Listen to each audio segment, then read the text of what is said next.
Fala turma, professor Samuel Doria, mais uma vez falando de matemática com vocês. E aí, tudo bem com vocês? Chegamos em nossa 20ª aula dessa maratona de estudos. É um prazer imenso mais uma vez estar com vocês. Já são 20 aulas de matemática juntos. Espero ter contribuído com o aprendizado de vocês. Espero que vocês tenham aprendido um pouco comigo, porque durante esse período tem sido uma experiência muito satisfatória estar aqui acompanhando vocês. Então, gente, não esqueça que o nosso componente curricular é matemática. Essa aula tem como público-alvo vocês, alunos do 8º ano do ensino fundamental. Nessa aula de hoje, nós vamos falar sobre monômio ou termo algébrico, na página 107. Na verdade, na aula anterior nós já iniciamos a falar em monômios ou termo algébrico. Já falamos de valor numérico de uma expressão algébrica. Gente, é muito importante que vocês entendam que nós estamos falando de expressão algébrica. O fato de nos expressarmos usando letras e números para escrevermos problemas do cotidiano. Ou seja, a gente pega um problema dito do cotidiano e a gente escreve uma expressão matemática, uma sentença matemática que representa aquele problema. E essa expressão matemática que representa aquele problema é chamada de expressão algébrica. Então, o objetivo dessa aula é reconhecer e explorar a simplificação de expressões algébricas. Além de identificar uma expressão, seus termos, classificar como monômio, nós iremos simplificar. E também nessa aula nós iremos determinar o grau de cada monômio. Gente, é importante que vocês entendam que quando nós estamos falando de expressões algébricas, é muito comum trabalharmos com figuras.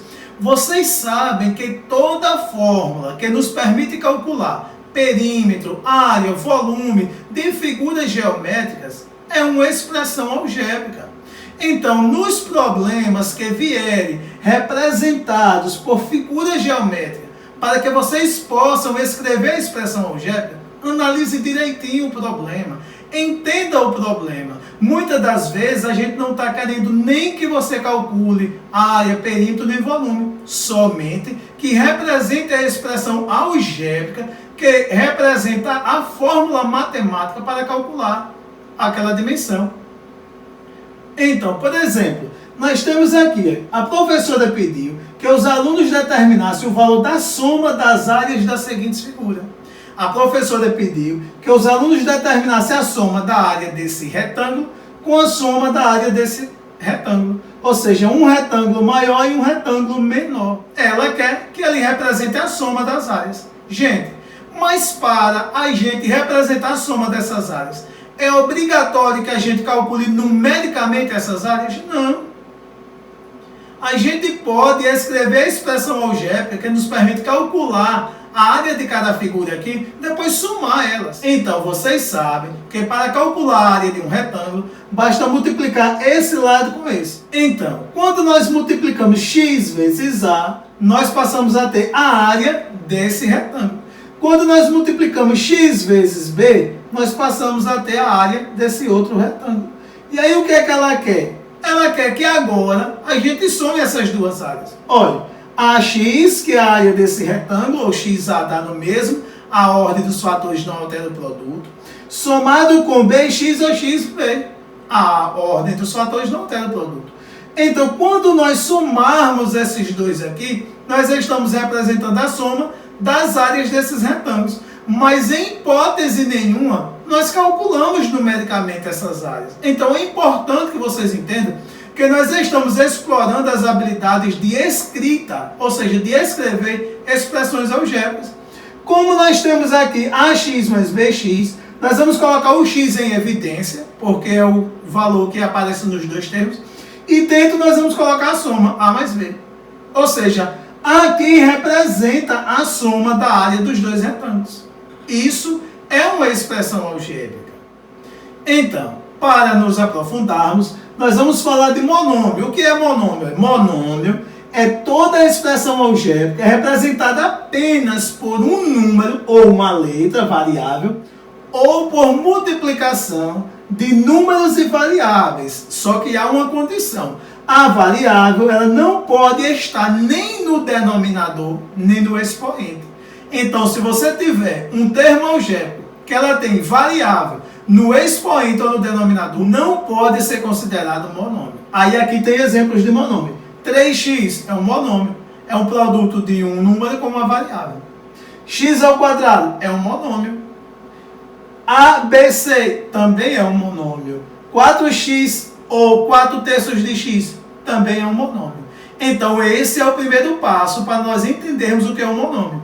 Uma letra ou um número, ou produto entre letras e números, onde a letra não pode aparecer nem no expoente nem no denominador. Então, agora que nós vimos o que é um monômio, nós vamos calcular o grau de um monômio, ou seja, todo monômio tem o seu grau, e aí nós vamos calcular o grau desse monômio. Então, gente, olha, nós temos aqui o monômio 6x ao quadrado y elevado à quinta potência. Nós estamos dizendo que ele é um monômio do sétimo grau. Por que é um monômio do sétimo grau? Porque para calcular o grau de um monômio, basta nós somarmos os expoentes das variáveis. Então, quando eu somar 2 mais 5, eu tenho 7. Então, 7 é o grau desse monômio. Então, veja como é simples calcular o grau de um monômio. Basta somarmos os expoentes das variáveis. Nesse caso, estamos determinando o grau do monômio. Mas eu também posso, em um monômio, observar o grau em relação a uma determinada variável. Aqui eu tenho a variável y e a variável x. Eu posso tanto considerar, dependendo do problema, o grau desse monômio em relação à variável x, quanto em relação à variável y. Então, por exemplo, se eu considerar que o grau desse monômio está sendo calculado em relação a x, eu digo que é do segundo grau, pois o expoente da variável x é 2. Se eu quisesse considerar o grau desse monômio em relação a y, eu dizia que era do quinto grau, porque o expoente de y é 5. Então, é muito fácil calcular o grau de um monômio. O grau de um monômio é dado pela soma dos expoentes das variáveis, mas também podemos analisar em relação a uma determinada variável que está inserida naquele monômio. E além de termos o grau de um monômio, nós temos monômios que são semelhantes. Por exemplo, eu tenho aqui 10x ao quadrado y e tenho 5x ao quadrado y. Eu posso dizer que eles são monômios semelhantes. Mas por que eles são monômios semelhantes? Quando dois ou mais monômios podem ser considerados semelhantes? Quando eles forem escritos pelas mesmas variáveis de letras e apresentarem os mesmos expoentes. Então, aqui esse é escrito com x ao quadrado y. Esse também é escrito com x ao quadrado y. Preste atenção que o coeficiente desse é 10. O coeficiente desse é 5. Mas nesse caso o coeficiente não influencia. Ele é apenas um coeficiente numérico. E para analisarmos ou assemelharmos dois ou mais monômios, nós utilizamos ou exploramos as variáveis e os seus expoentes. Então, são monômios semelhantes porque são escritos pelas mesmas incógnitas variáveis com os mesmos expoentes. Já que abaixo eu tenho 6x ao quadrado y e 4xy ao quadrado. Eles não são monômios semelhantes, mesmo que são escritos com as mesmas variáveis, mas preste atenção que x aqui tem expoente 2 e x aqui tem expoente 1. Y aqui tem expoente 1 e y aqui tem expoente 2. Portanto, não basta as variáveis serem iguais, elas precisam apresentar os mesmos expoentes. Então, esses monômios não são considerados monômios semelhantes. Gente, por que estamos vendo isso? Porque quando nós formos somar ou subtrair monômios semelhantes, precisamos que eles realmente sejam semelhantes. Então, olha o que nós estamos dizendo. Quando dois ou mais monômios apresentam a mesma parte literal, eles são denominados monômios semelhantes ou termos semelhantes. Agora, nós iremos falar sobre adição algébrica de monômios. Ou seja, nós vamos somar e subtrair monômios. Então, presta atenção. Nós temos três figuras, três retângulos diferentes. Cada retângulo tem suas medidas. Essa tem lado x e lado A. Essa tem lado x e lado B. Essa tem lado x e lado C. O que é que nós vamos fazer aqui? Calcular a área desses três, ou seja, a fórmula algébrica que nos permite calcular a área. Depois somar as três. Então aqui fica x vezes A, x vezes B e x vezes C. Então fica AX para a área desse, mais BX para a área desse, mais CX para a área desse. São expressões algébricas que nos permitem calcular a área de cada figura. Eu quero somar as três. Então, vou colocar o x em evidência, porque ele aparece nos três termos, e aí vou somar A mais B mais C. Você sabe que nós não somamos A mais B mais C. São termos algébricos diferentes, não são semelhantes. Portanto, não podem ser somados. Aí, o resultado dessa soma é isso daqui. X que está multiplicando A, multiplicando B e multiplicando C. Então, vamos ver mais detalhado a soma entre monômios. A soma entre monômios se dá da seguinte forma. Eu tenho aqui 5x mais 3y mais 2e mais 4x menos 5y. Todos os termos algébricos aqui são considerados monômio, produto entre números e letras. Depois, nós queremos somar os monômios que forem semelhantes. Por quê? Isso chama de reduzirmos expressões algébricas. Eu quero tornar essa expressão algébrica o menor possível, mas que não altere o valor original. Então, para isso, eu posso somar ou subtrair os termos algébricos semelhantes ou os monômios semelhantes.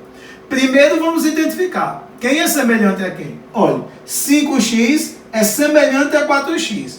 É escrito com x elevado a 1 e elevado a 1. 3y é semelhante a menos 5y.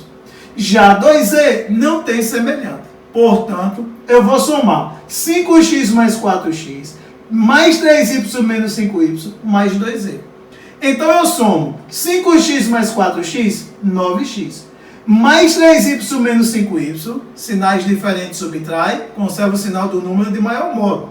Menos 2y. Mais 2e não tem com quem somar, continua ele da mesma forma que está.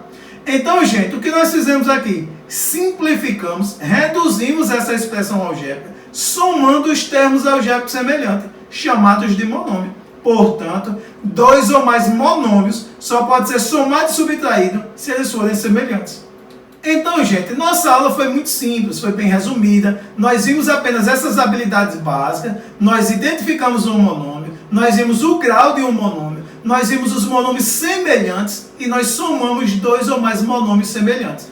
Espero que vocês tenham compreendido. Não esqueça de solucionar os problemas propostos no formulário. Um forte abraço e até o próximo encontro.